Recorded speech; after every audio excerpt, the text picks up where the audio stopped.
વિચારો કરીને ગાંઠો પડે છે, વિચારે ગુજરીને ગાંઠો છૂટે છે. વિચારો કરીને ગાંઠો પડે છે, વિચારે ગુજરીને ગાંઠો છૂટે છે.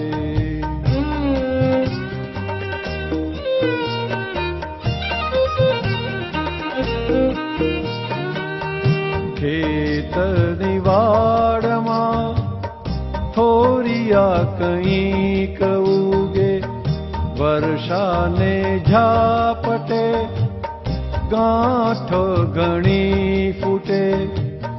રૂપક અવસ્થામાં ગ્રંથિઓ ઘણી ગૂઢ, કરામતી પૂદગલે વિચાર ગાંઠ વિસ્ફુટ.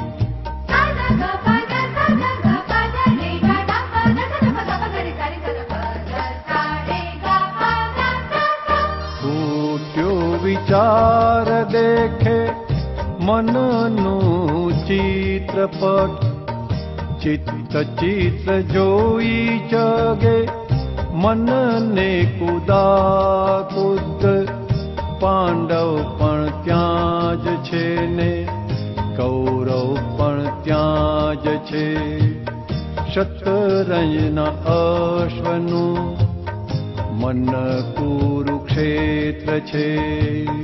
વિચારો કરીને ગાંઠો પડે છે, વિચારે ગુજરીને ગાંઠો છૂટે છે.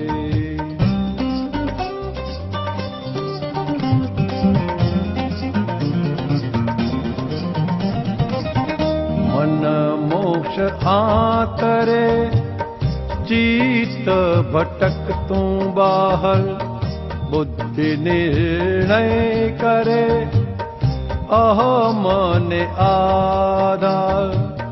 સૂક્ષ્મ મનનો વંટોળ આત્માનું વાંચન, ચિત્રનું પ્રતિબિંબ પરમાણુના મોહ ધારણ.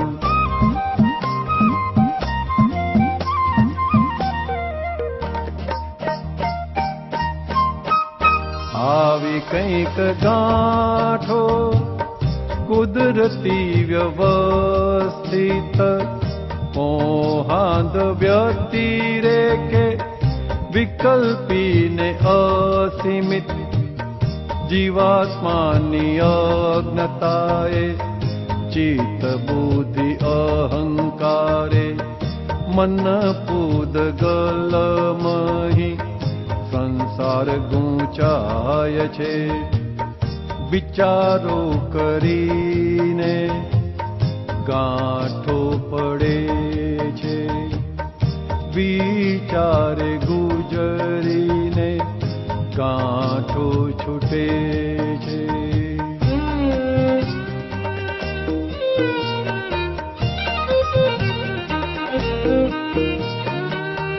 મૂર્ત મૂઢ મનન આકૂળ વ્યાકૂળ, અમૂર્ત ગૂઢ અમન જ્ઞાનીનું નિરાકુળ. છેદવી છે મુશ્કેલ ગાંઠો વિચારની, ભરતીને વમળમાં હોડિયું તરાવવી.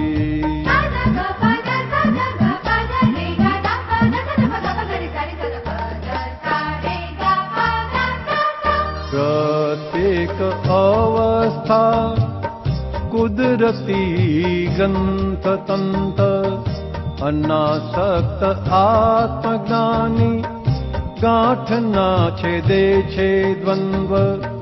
મન વચન કાયા સર્વસ્વ અર્પણ, શુદ્ધ આત્મનિષ્ઠનું નિરન અંજન વિચારો કરીને ગાંઠો પડે છે, વિચારે ગુજરીને ગાંઠો છૂટે છે.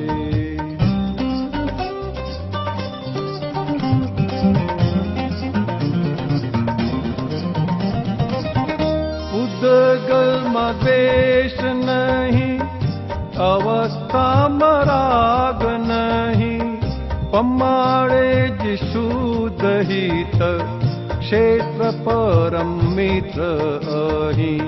સ્થૂળ મનનું બદલવું મહાવીરને મુશ્કેલ, ભાવ મનનું બદલવું દાદા કૃપાએ સહેલ.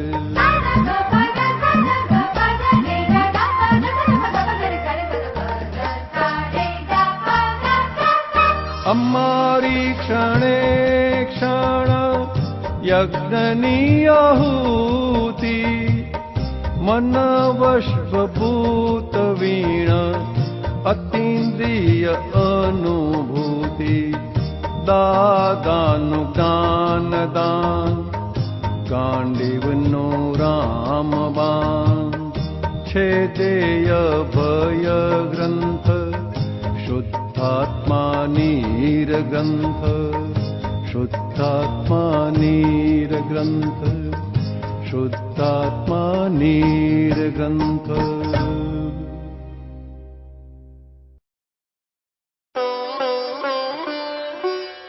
चैप्टर 58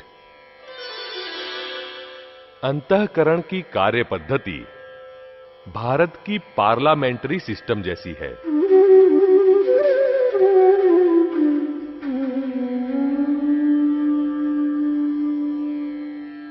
मानव देह के स्थूल और सूक्ष्म दो अंग यानी बाह्यकरण और अंतःकरण है. अंतःकरण के चार भाग हैं: मन, बुद्धि, चित्त और अहंकार. चारों अलग अलग है, फिर भी एक समय में एक, वन एट ए टाइम ही कार्यान्वित होता है और हर एक के गुणधर्म और कार्य भी अलग अलग है. जब मन कार्यान्वित होता है उस समय मन रूपी अंतःकरण होता है. ऐसा ही बुद्धि, चित्त, अहंकार के लिए भी है. मन स्थूल है, वह शरीर के बाहर जा नहीं सकता और न ही शरीर के बाहर का कुछ देख सकता है. इसलिए मन भटकता है यह विधान वैज्ञानिक नहीं है. जो भटकता है वह चित्त है. चित्त सूक्ष्म है, वह कहीं से भी आर पार निकल जाता है. चित्त का कार्य फोटोग्राफी लेना है. यहां सत्संग में बैठे हो तो भी चित्त ऑफिस में जाकर सारी फाइलें देख आता है. यहां रहते हुए भी सब कुछ दिखे, ऐसा चित्त का कार्य है और फिर सब एग्जैक्ट देख सकते हैं. अब बुद्धि का कार्य है निर्णय लेना, डिसीजन लेना. बुद्धि जहां भी जाए वहां नफा नुकसान ही दिखाती रहती है. गाड़ी में चढ़ते ही खिड़की वाली जगह ढूंढती है. अनिर्णित, अनडिसाइडेड विचारों का नाम मन और निर्णित, डिसाइडेड विचारों का नाम बुद्धि. और जैसा है वैसा ही फोटो दिखाए वह चित्त. अहंकार यानी मैंने किया, कर्ता भाव में आ जाना, वही अहंकार. कोई जरा आइए आइए कहे कि तुरंत अहंकार टाइट हो जाता है और कोई अपमान करे तो डिप्रेशन भी आ जाता है. अहंकार कहता है मैं सत्संग में आया. अरे भाई, आप आए या कार लेकर आई आपको? देह में मन, बुद्धि, चित्त और अहंकार के विशेष स्थान, भौगोलिक स्थान है. सूक्ष्म मन का स्थान 2 भ्रमर आईब्रोज के मध्य में 2.5 इंच अंदर है और स्थूल मन हृदय कमल की पंखुरियां है। मन रूपी है। स्थूल चित्त का स्थान सिर के पीछे चोटी बांधते हैं वहां है और सूक्ष्म चित्त बुद्धि के साथ रहता है और वह अरूपी है।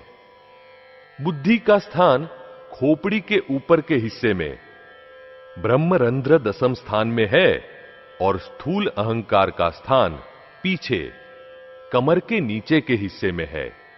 बच्चों को शाबाशी देते हैं वहां। इन चारों के फोटो लिए जा सकते हैं।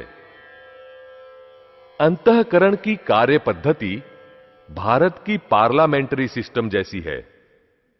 स्टेशन जाना है तो टैक्सी में जाएंगे, ट्रेन में या बस में जाएंगे। ऐसे तरह तरह के जो भीतर पैम्फलेट्स दिखाता है वह है मन। मन का कार्य रडार की भांति सिर्फ पैम्फलेट्स दिखाना है। फिर चित्त उसे जो पसंद हो वह दिखाता है। वह रिक्शा से जाने की या पैदल जाने की फिल्म बताता है। अब बुद्धि इन दोनों के अलग अलग वोट में से उस समय के प्राप्त संयोगों, प्राप्त व्यवस्थित के अनुसार निर्णय लेती है। बुद्धि जिसका सुनती है उसके पक्ष में हो जाती है। बुद्धि प्राइम मिनिस्टर, प्रधानमंत्री की तरह जैसे ही निर्णय लेती है और तुरंत ही अहंकार प्रेसिडेंट, राष्ट्र प्रमुख की तरह आंखें बंद करके साइन कर देता है। बुद्धि के निर्णय पर जैसे ही अहंकार दस्तखत करता है कि तुरंत ही कार्य बाह्यकरण में, वर्तन में आ जाता है। अहंकार यदि साइन न करे तो वह कार्य बाह्यकरण में आता ही नहीं है और बात वहीं पर समाप्त हो जाती है। लेकिन इस अंधे अहंकार पर नियंत्रण किसका है? अज्ञानता का। इस अज्ञानता में तो जीवात्मा स्वयं ही परवशता के कारण अंतःकरण की सक्रियता में सहभागी रहती है। हां, यदि ज्ञानी पुरुष स्वयं के स्वरूप की पहचान करवा दे तो उस सक्रियता में से खुद हट जाता है। जब आत्म जागृति उत्पन्न होती है तब भ्रांति टूटती है, वह पुरुषार्थ प्रकट होता है। पिछले भव का चार्ज किया हुआ, पूर्ण किया हुआ अंतःकरण इस भव में स्वयं संचालित रूप से डिस्चार्ज, गलन हो जाता है और इस भव में नया चार्ज किया हुआ अंतःकरण जब देह छूटती है तब जीव के साथ जाता है।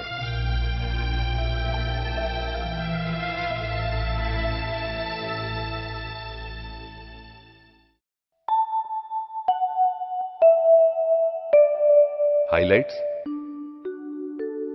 मन स्थूल है। वह शरीर के बाहर जा नहीं सकता और न ही शरीर के बाहर का कुछ देख सकता है। इसलिए मन भटकता है, यह विधान वैज्ञानिक नहीं है। जो भटकता है वह चित्त है। चित्त सूक्ष्म है। वह कहीं से भी आर पार निकल जाता है। अनिर्णित, अनडिसाइडेड विचारों का नाम मन और निर्णित, डिसाइडेड विचारों का नाम बुद्धि। और जैसा है वैसा ही फोटो दिखाए वह चित्त। अहंकार यानी मैंने किया, कर्ता भाव में आ जाना, वही अहंकार।